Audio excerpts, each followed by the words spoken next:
in uniform was illegal and unconstitutional. There's a distinction between the two. Under Section 88 and 89 of the Constitution, Mr. Hamid Ali, acting as the Comptroller General of the Customs, can be summoned by the Senate or the House of Representatives or the relevant committee of either of the two houses. And so, for me, the issue is not so much as summoning him per se. The issue centers now, unfortunately, on the issue of whether he could be compelled in the circumstances to wear the uniform of the Customs Service in his appearance before the Senate. And the man has said, I can appear in that uniform. Now, is it legal and constitutional for the Senate to compel him? They may request him to do that. That's legal. That's constitutional. It's a request.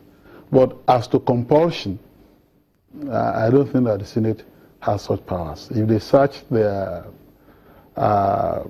order of the legislature, their rules, and the provision of the Constitution, in particular Section 88 and 89 of the Constitution, they will know that they have no such power to compel him to appear in that uniform. That's on one hand. Today's decision of the senators is the man should resign. Well, that's a gratuitous advice.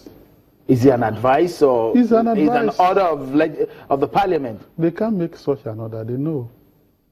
Why would they make it in the first place? Why would they say such a thing in the first place? Yeah, because people just want to grandstand. They want to say something without actually looking at the critical question of whether the Constitution allows them to do so in the first instance, and second, whether the law generally allows them to do so. What the Constitution says, and I'm referencing Section 89, subsection 1, paragraph D, in matters of evidence and compelling attendance of a person that has been invited by the National Assembly, either of the National Assembly or any of its committees, to say to compel attendance, they can issue a summons of arrest, and they will hand that summons to the police. So if you asked Hamid Ali to appear in uniform and he's refused to do so, and I'm not even talking about the matter being sub judice, because the matter is in the court of law, and then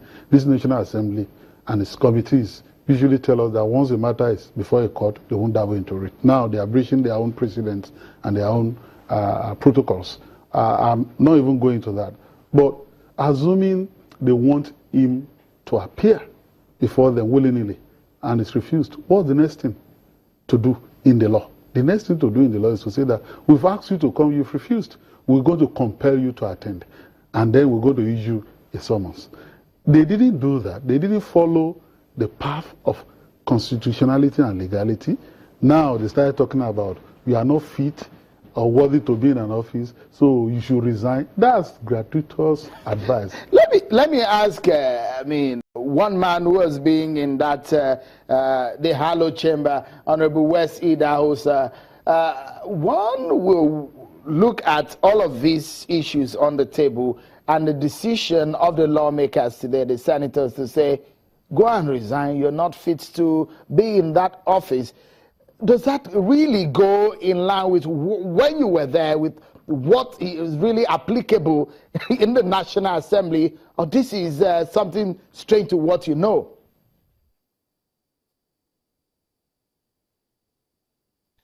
Well, you know, the question of resignation, as suggested by my learned colleague, is more like an official advice, which the Comptroller General is not bound to take.